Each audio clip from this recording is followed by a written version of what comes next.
Excuse the appearance, but let's do this. Now, how do I screen record? Screen record on Mac. How many books do I want to read in 2023? I'll say 50. I feel like 50 is a good number, right? Rate books that you've read. Are these like iconic books? I've never read any of these. So I've read these books recently.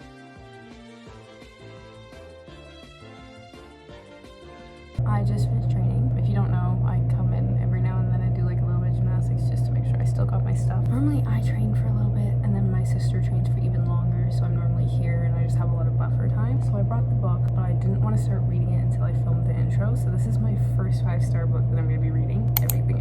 Everything Nicola Yoon touches is gold. There is still one book of hers that I haven't read, but I know it's gold. I just need to get it first. But this one is one of my first 5-star books. It's about a girl who's kind of like allergic to the outside, and then the neighbors move in, and ironically there's a guy that's her age that is cute and is curious about her, so I'm pretty sure you can imagine where that goes. Anyways, it's super cute. I'm gonna read it again, see if it's 5-star, and then update my Goodreads.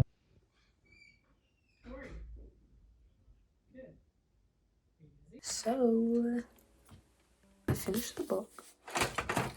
I finished the book in one day, and I'm not even embarrassed about it because it is such a good book. I want to do a little like run through of it. It's a really quick read. It's 305 pages and the chapters are like a page or two long, and they have like pictures in it, so it's really quick to flip through. I love both characters dearly. I watched the movie. I forgot how bad the movie is. Kind of made me want to reread the book again, but I am so like unshaken. This is still a 5-star. It's midnight. Probably start reading the next book tomorrow, so I guess you'll just have to wait till tomorrow to see which one I read.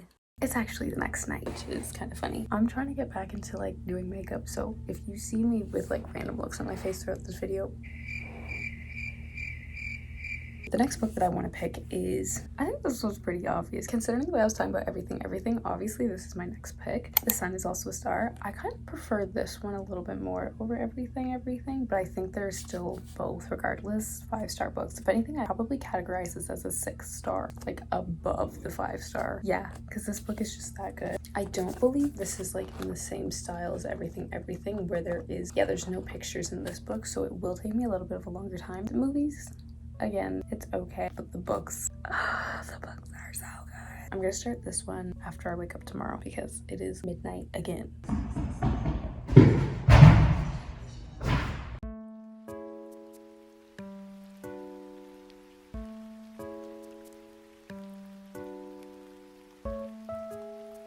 I literally just went to a concert yesterday and my body hurts. I've decided to take the day as a read all day kind of day, even though it is like 4 p.m. But I'm gonna get ready because I want to go to the store and get a snack for when I read my book. And recently I feel like I only get like ready when I'm going somewhere very specific, and I want to start getting used to like getting ready, even if it's just for somewhere that's not that relevant. Like it's a grocery store. Yeah, I know, but it feels good to like dress up a little bit to go to a grocery store. Why do I need an excuse to put on some makeup?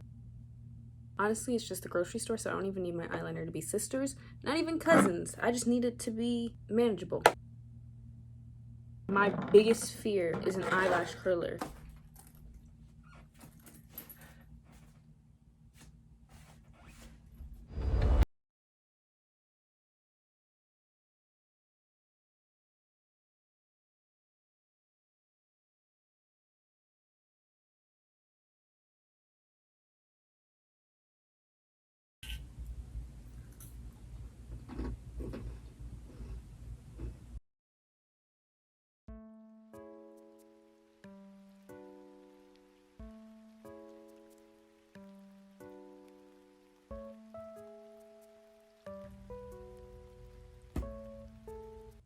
I finally finished The Sun is Also a Star. Honestly, 5-star read again. Everything this woman touches is gold, and I stand by that. In the last day or two, I've been put on Book Talk, and I'm honestly still so shocked that I don't see any of her books ever recommended. Like, I feel like this is like a no-brainer 5-star. It is just that good. Does it make me want to watch the movie? Absolutely. But this book is so good, it literally makes me feel so freaking lonely. I'm not though.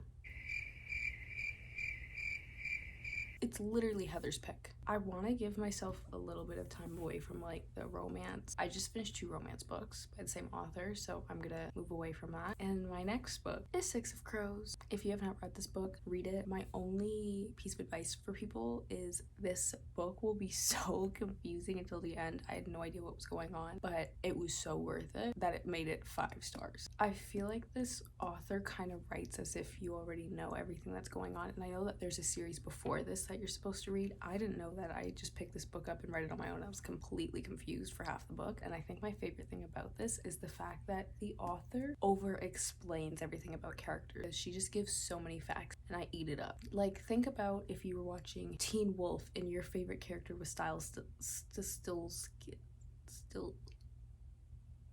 I've never watched Teen Wolf, I just know Dylan O'Brien plays Styles. But some people fangirl over him and they like pick up little things that he does and they're like, oh my gosh, like you just kind of, when you like a character like that, you always want to learn more about them.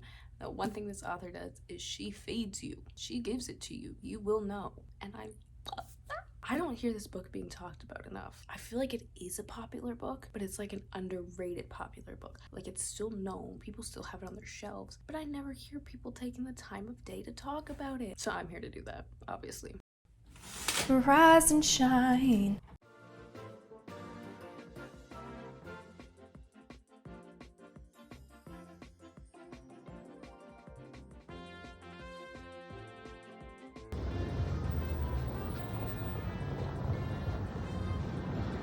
It's been a little bit. I finished both of them and I forgot how good they both are. I remember I said in this one that I love it so much because there's so much details in it that like I eat up, but because there's so many details, I can't remember every single one of them. So every time I reread this series, I'm still left with like my jaw on the floor. Like, I know what's gonna happen in the end, but still, like, there's so much that I forget that I'm like, this book is just a lot of learning about the characters and watching the characters learn how to work with each other. This book, if you're like me and can cry easily, there's a little moments where you're like, ugh. But I feel like this one keeps you on your toes more. You literally don't know what's gonna happen. Like, this one, you have a good idea, but you also don't. But then you can also like predict a couple of things, but then you also can't. But like, there's some kind of like predictability in this book. This book, I know what happens, but thinking about the perspective of someone that's never read it before, you will definitely read this and be like, you won't be able to think about what they're gonna do like the entire time, which I actually think I like this one better than the other. I think this one could actually be a 6 star. I finished this book. I didn't film a lot of me reading it just because I get nervous to film when people are home, and people have been home a lot. Anywho, I am now moving on to the